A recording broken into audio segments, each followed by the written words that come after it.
Hey everybody, I'm an addict. My name's Tomas. Hey Tomas. It's good to be in a meeting in Narcotics Anonymous. Isn't the typical format for a meeting in Narcotics Anonymous. We're doing a little something new here and hoping that we can reach some folks that we wouldn't ordinarily be able to reach. So it's good to be a part of that. I'll just tell you first that my story is probably different than a lot of folks, and then at the same time it's probably similar to a lot of folks. That's kind of the cool thing about addicts in recovery. It's we don't know each other, but we know each other. And if you get to the point where you start to read our literature, you'd be fascinated by how much it seems like that literature could have been penned by your own hand. We talk about the disease of addiction. We don't focus on a particular substance. That just feeds into the separation. And in Narcotics Anonymous, we believe that we all have our similarities, and based on those similarities, we can help each other. It's said that the most powerful weapon in the world to treat the disease of addiction is another addict in recovery, and so that's why so many of us have gotten clean and been able to stay clean, is because of Narcotics Anonymous. And so I always pinpoint that, especially when I work with sponsees, that there's absolutely nothing special about you. There's absolutely nothing special about me. It's a good opportunity to be able to check your ego at the door and just accept that you're no better and no worse. A lot of times when I do step work with sponsees, they're concerned with things that they might share with me from their 4th step and their 5th step, or things that they might reveal to me that they fear might cause me to dislike them or not love them anymore.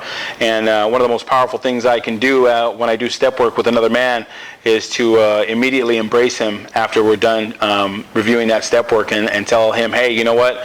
I love you, and that was phenomenal work that you did on that step. And if you're hearing this and you don't understand what a step is or what a sponsor is, that's completely okay too. We're all at different places in our recovery, and I can tell you that where I am today, with a little over 10 years clean myself, is nowhere near what my recovery looked like in the first year of my recovery. And the literature talks about that too, that what our recovery looks like with 30 days clean is different than what our recovery will look like with a year clean or 5 years clean or 10 years clean. And so the way I got to recovery is kind of cool, man.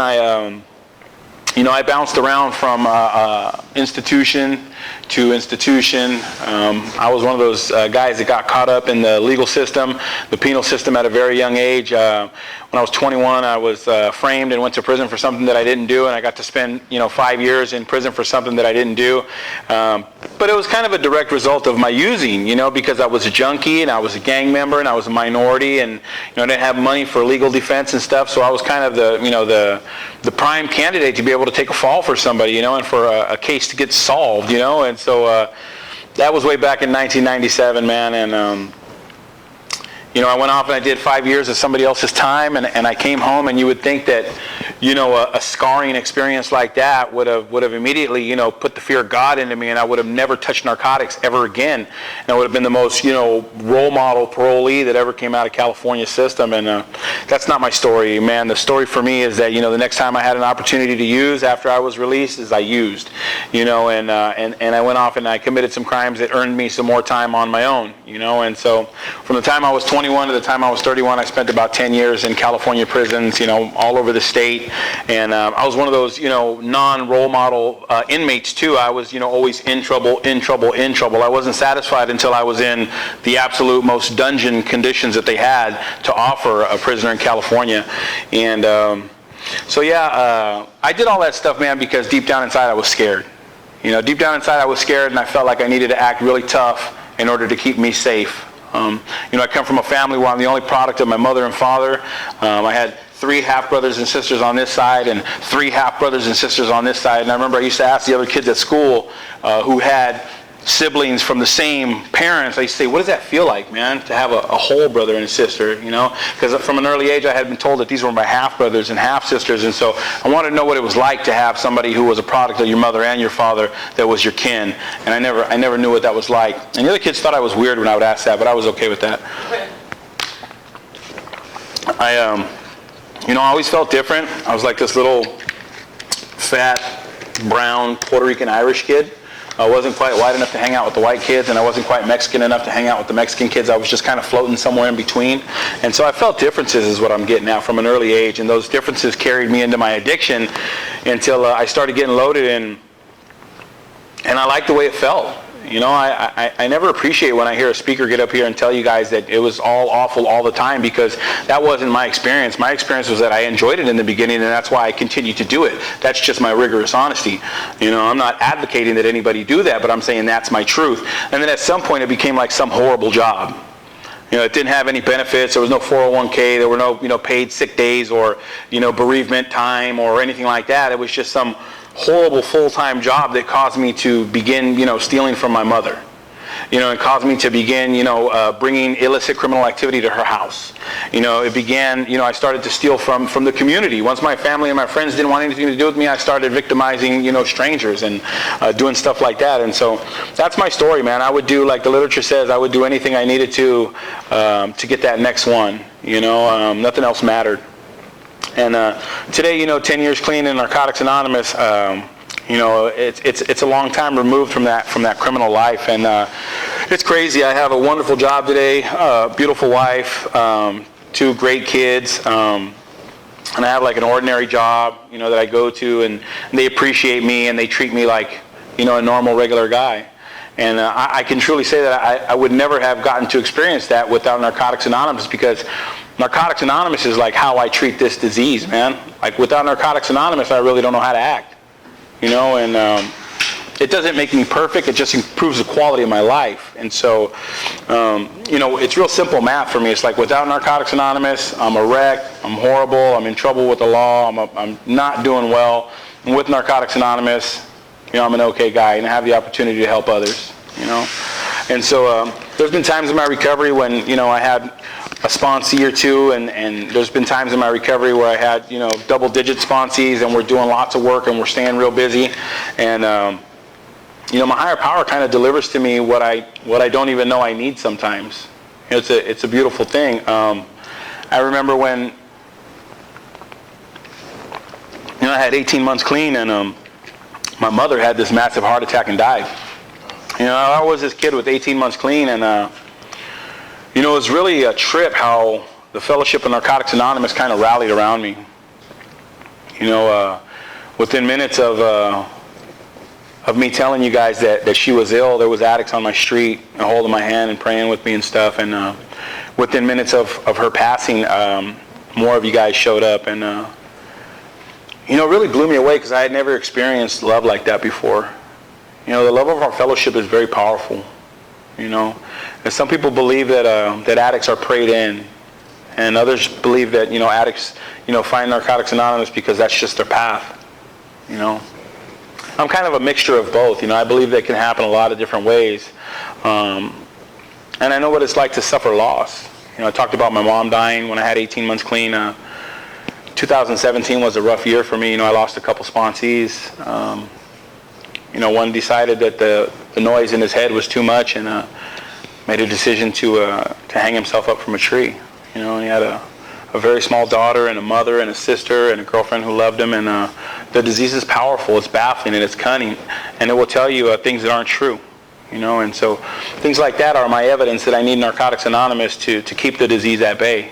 And I believe that's possible through step work and through meeting attendance, through a relationship with a sponsor, because I don't always have the best thoughts.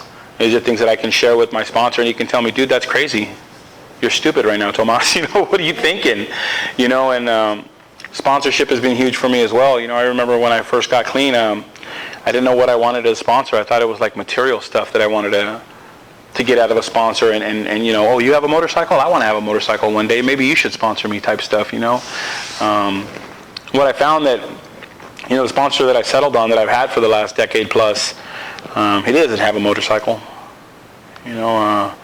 What he has is a set of principles that he applies rigorously in his life, and he's not perfect, and we talk about that. And I have a sponsor who's caring and loving, and every time I finished a step with him, he immediately hugged me and told me that he loved me, and that the things that I shared with him were not horrible, and that he had done some of those things too, and it was okay. And so that's the exact way that I sponsor my guys, is if they do the work, I make time and we go over their step work, and I make myself available to them. A lot of times that's the biggest gift that we can give another recovering addict, is just our time. They don't want us to buy them breakfast or bring them a coffee. You know, they don't want a big fancy gift on their birthday. You know, time is something that they can't purchase.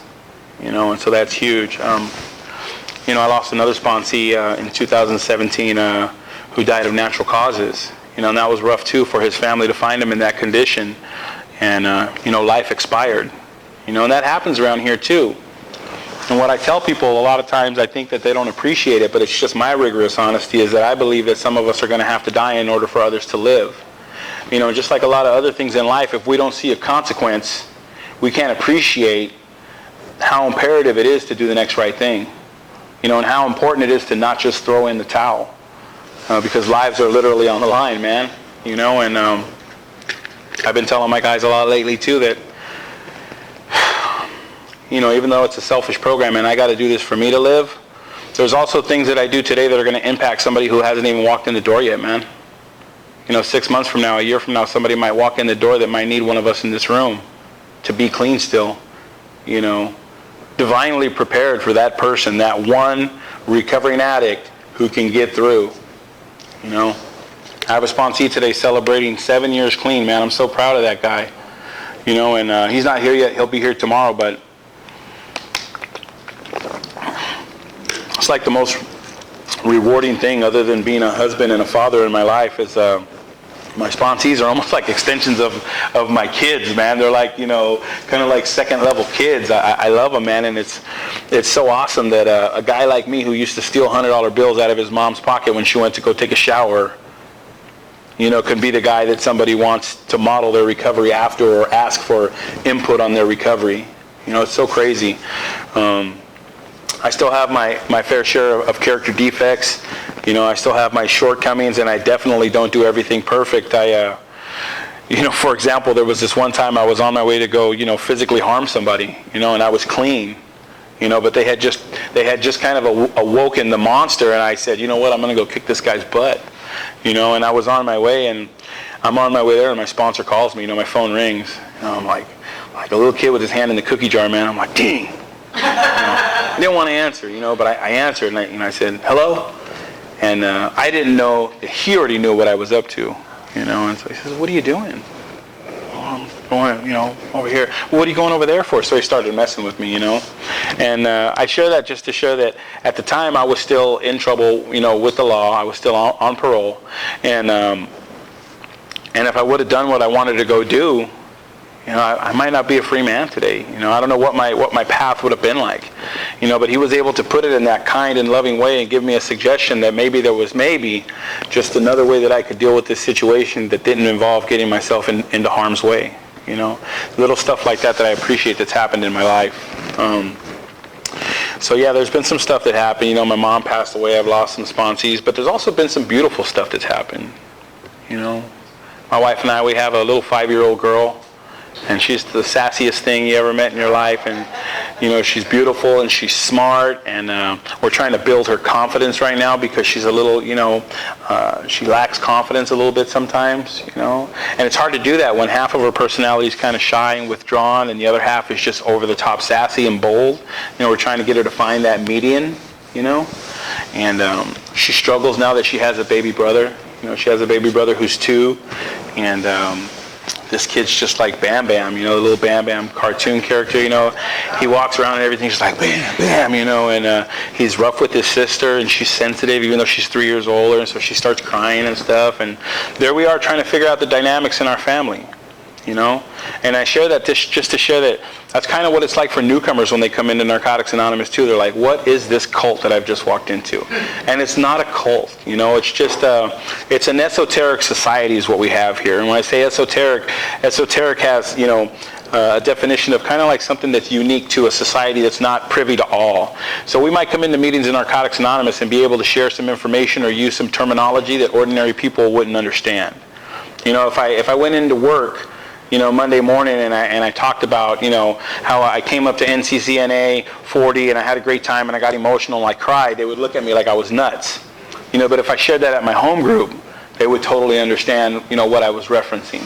You know, and so just a little bit of difference there. So, you know, being someone who's bounced around from your, you know, San Quentins and Corcorans and Solidads and awful places like that, you know, I'm not exactly sure what the usage of these H&I recorded presentations will be, but my hope is that, somebody out there will be able to identify with me or somebody else on one of these recordings and understand that, it doesn't matter where you come from, it doesn't matter what you used, who your personal connections were, any of that stuff, your religion or sexual preference or any of that stuff. If you have tattoos, if you don't have tattoos, we don't care about none of that stuff. Really what we want you to know is that Narcotics Anonymous is a viable solution to treat addiction, and if you need some help, that's all we're interested in, and we'd like to help you. So, thanks.